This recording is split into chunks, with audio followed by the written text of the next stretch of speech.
कई बार लोग ये पूछते हैं कि कुछ स्टूडेंट भी यहाँ पर बैठे हुए भूख हड़ताल पर, उनको मंच पे क्यों नहीं जगह मिल रही है? नहीं देखो, अब ये उन्हीं लोगों के दिमाग का फितूर है। जो लोग यहाँ पे हैं उनको कोई दिक्कत नहीं है ना, कि मंच पे आप चले गए तो कुछ अलग हो गया, उधर हुआ तो आप कुछ अलग हो गया, ऐसे थोड़ी ना है। अब वो लोग ऐसा के जो है सब स्टूडेंट्स इधर बैठे हैं, कुछ लोग इधर बैठे हैं, आप उससे बात कर लेते हैं। वो यहाँ पे तो सोनम सर की परेशानी लोग समझ नहीं पा रहे कि आप 24 घंटे आप लोगों की नजर में हो, है ना, तो वो तो अपने आप में एक प्रॉब्लम होती है। तो ये सब ना बस लोग वे हैं जिनको देश के मुद्दों से मतलब नहीं है, जो बस मानसिक गुलाम बन चुके हैं, और वो इसलिए फिर ये सब नींद में निकाल रहे हैं। इसको हथियार तो नहीं बना ले कहीं कि सूट है इनमें, अलग अलग लोग ऐसे तो कुछ भी बकते रहे, उससे क्या है। सब लोग यहाँ पे बैठे तो सब इकट्ठे ही हैं, अगर इकट्ठे नहीं होते तो सब यहाँ क्यों होते। क्या अब आगे क्या लग रहा है आपका भविष्य? अब तो 20 जुलाई को आइए सब लोग, और कोई बहाना नहीं चलेगा, सबको आना है। एक वीडियो वो वायरल जो लिखा जाता है ना, मेरे चाचू की छाती में जलूल जलूल आना, तुमने कहा हमारे प्रोटेस्ट में जलूल जलूल आना।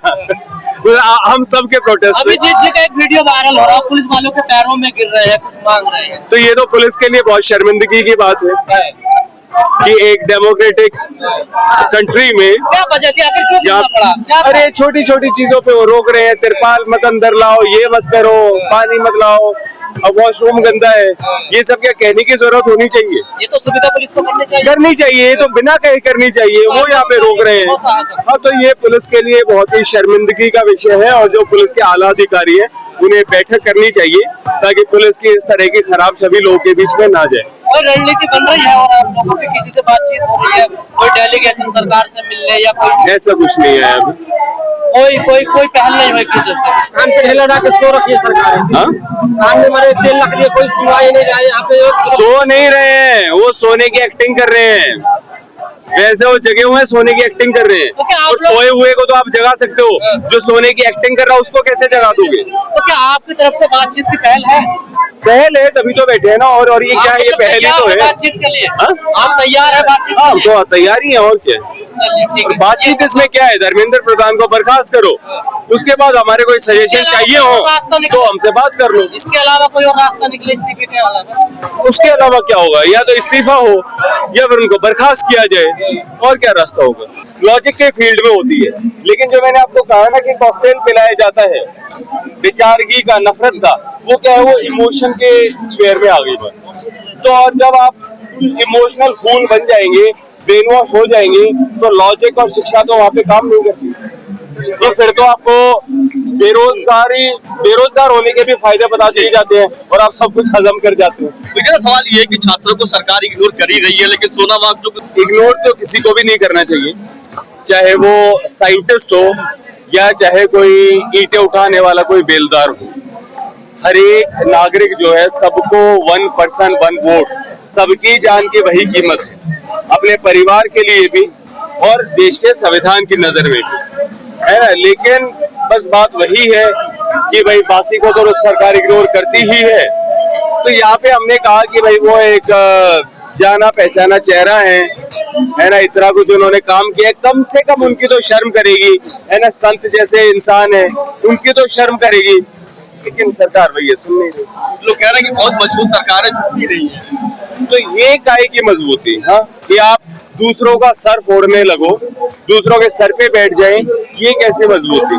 कि जो देश को ही कमजोर बना दे, जो देश की जनता को कमजोर बना दे, देश की जनता को बेजुबान कर दे, उनकी जो है जुबान पे बिल्कुल जो है जबान को मूंद दे, तो इस टाइप की मजबूत सरकार हमें क्यों चाहिए? मैं तो वही चाहता हूं कि एक सरकार जो हम्बल हो, जो लोगों की बात सुने, जो ये समझे कि हम कोई यहाँ पे तानाशाह नहीं है, हम यहाँ पे जन सेवक है, प्रधान सेवक है। बातें तो बड़ी अच्छी अच्छी करते हैं, सबका साथ, सबका विकास, सबका विश्वास, अरे तो करते क्यों नहीं? यहाँ पे तो हमें अभी बस कुछ ही लोगों का विकास दिख रहा है, बाकी तो जनता के बीच में त्राहिमाम है। आंदोलन में कमी रह रही है जिससे दबाव नहीं बन पा रहा, कुछ रणनीति बदलने की जरूरत है? कमी कुछ नहीं है, बस अहंकारी लोग हैं, और हम कोशिश कर रहे हैं आए दिन कि इस तरीके से, नहीं तो इस तरीके से वो बात को समझे बस। क्या आगे हो सकता है कि जल भरो आंदोलन भी हो सकता है क्या? हाँ वो तो सरकार पे है, अब वो अरेस्ट भी करेगी तो अब करेगी, हम तो ये सोच के अब आ ही गए है ना, तो अब पीछे तो फिर कैसे है? अब आप जंतर मंतर पर बैठे हुए हैं तो आप लोगों ने 20 तारीख की बोल दी है संसद को कूच करने का, उसका पीछे क्या वजह है? जब आप बैठे हैं तो क्या नहीं, अभी जो आप पूछ रहे थे कि काम नहीं चल रहा क्या करें, तो वही है कि थोड़ा अलग अलग चीजें सोचनी पड़ती हैं कि क्या पता कविता सुनाने से मान जाए, क्या पता भाषण देने से मान जाए। कुछ गाने भी सुनाए, कल एक मित्र ने गाना सुनाया था, वाहे मोदी वाहे प्रधान वाहे 10 पेपर लीक, उससे मान जाए, उससे नहीं तो क्या पता मार्च करने से मान जाए। तो इसी तरीके से हम अलग अलग तरीके ट्राई कर रहे हैं बस। कई लोगों का यह मानना है अगर जंतर मंतर से उठ जाते मार्च जाते पुलिस ने द्वारा नहीं बैठने देगी। क्यों? पुलिस का काम क्या है? पुलिस का काम हमारी रक्षा करना है, आपकी मेरी हम सबकी रक्षा करना है पुलिस का काम। ये भी कहा जा रहा है कि ये गैर कानूनी धंधा चल रहा है, इसकी परमिशन नहीं है। गैर कानूनी कैसे? ये देश किसका है? पुलिस की नजरों में। ये तो पुलिस की नजरों में क्या है, उससे नहीं होता ना। कोई भी जो कानून है वो किसके लिए है? जनता के वो जनता के लिए है। कोई भी जो जंतर मंतर है किस लिए है? हमारे लिए। ये जो संसद का सत्र होगा वो किस लिए है? ताकि जनता के मुद्दे डिस्कस हो। ये पूरा देश हमारा है। और एक वो सर ने कहा था ना उस दिन कि हर एक फूल नहीं, हर एक वो नहीं, पूरा का पूरा विश्व, पूरा का पूरा ये नशेबंद सब कुछ हमारा है और सब कुछ हम लेंगे। जब हर एक पेपर लीक हो जाए तो सिर्फ पेपर लीक नहीं होता है, इस देश का भविष्य लीक होता है, माँ बाप की गाढ़ी कमाई लीक होती है, वर्षों की तपस्या लीक होती है, और भारत को विश्व गुरु बनने की जो सपना है वो भी कहीं ना कहीं लीक होता है। तो कहीं ना कहीं हमारे शिक्षा मंत्री को नैतिक रूप से अब कहीं भी उनको रहने की जरूरत नहीं है, खुद से नैतिकता जवाबदेही लाते हुए खुद से इस्तीफा देना है। आप शिक्षा मंत्री क्या करेंगे जब पूरी व्यवस्था ही सड़ चुकी हो, गल चुकी हो? तो शिक्षा मंत्री इस्तीफा देंगे, फिर वैसे ही जाएंगे दूसरे। नहीं, वैसे देखिए, अगर मैं सिंपल सी बात है कि अगर मैं हमको कोई आप जिसे लोकतंत्र का चौथा स्तंभ है, आपको ये काम दिया गया है, आप ये सही से नहीं निभा पा रहे, निर्वहन कर पा रहे हैं, तो अगला व्यक्ति इस भारत देश में बहुत सारे ऐसे कैपेबल है जो उसको बेहतर तरीके से कैपेबल है, निर्वहन कर सकते हैं। ड्यूटीज की बात होती है आर्टिकल 51A की, तो जब हमारा मूल कर्तव्यों की बात है तो जरूरी थोड़ा है कि किसी का जागीर है कि सिर्फ वही व्यक्ति उस कर्तव्य को निभाएगा, उससे बेहतर जो निभा सकता है उसको आना चाहिए।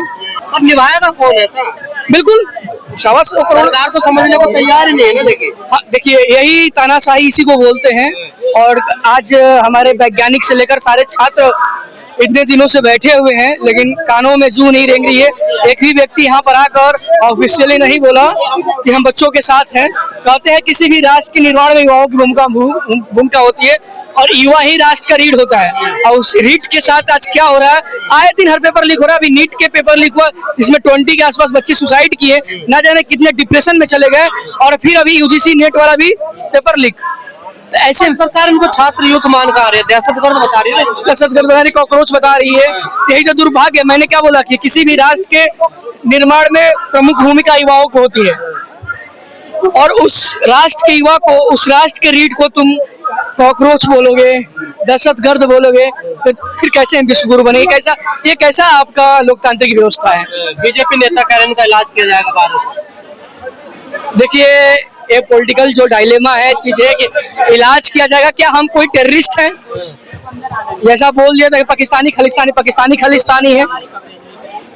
यहाँ सारे एस्पिरेंट है, पढ़ने वाले बच्चे हैं, तो उनके साथ इस तरीके से व्यवहार करना अपने आप में कहीं ना कहीं ये इससे ज्यादा घृणित बात क्या हो सकती है, सोचने वाली बात है जी। पर लेकिन कई बार ये बात कही जाती है कि 24 दिन हो गए, क्या आंदोलन में कोई कमी रह रही है? सरकार पर कोई दबाव नहीं बना पा रहे हैं? देखिए, आंदोलन में आपको कहीं कमी दिख रही है? लगातार कंटिन्यू लोग डटे हुए हैं।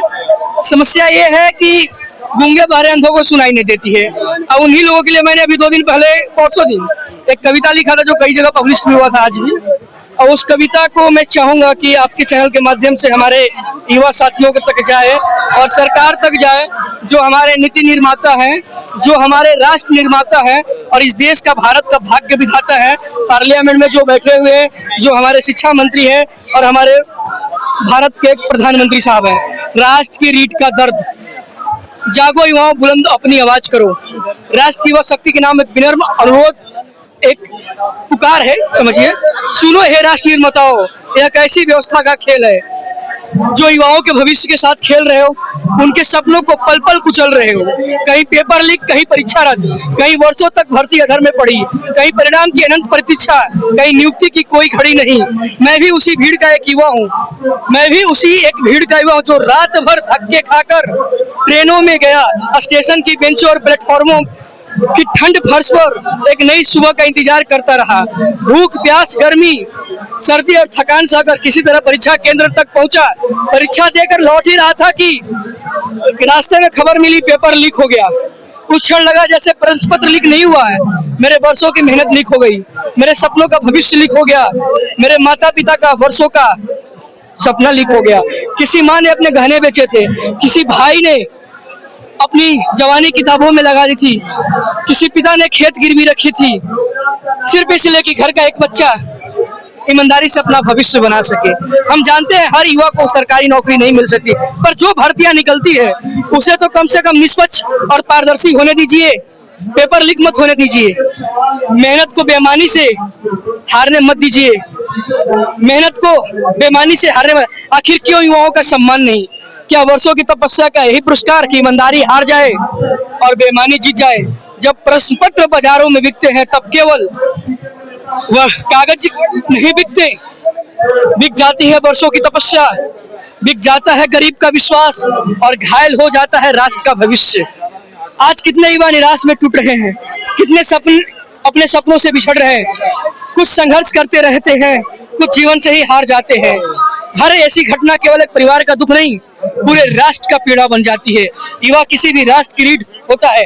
युवा आज केवल नहीं, भारत का कल आने वाला भविष्य है। यदि राष्ट्र की रीढ़ ही कमजोर कर दी जाए तो विश्व गुरु बनने का स्वप्न कैसे साकार होगा? सोचिए, आज हमारे राष्ट्र के वैज्ञानिक भी यहाँ बैठे हुए हैं, यह सोचिए कि कैसे साकार होगा। हे देश के नीति निर्माताओं, हे शासन और प्रशासन के कर्णधारों, आपसे हाथ जोड़कर विनम्र निवेदन है, आग्रह है, देश के हर उस बच्चों के वर्षों की तपस्या व्यर्थ मत जाने दीजिए, जिनके सपने केवल मेहनत के सहारे पलते हैं।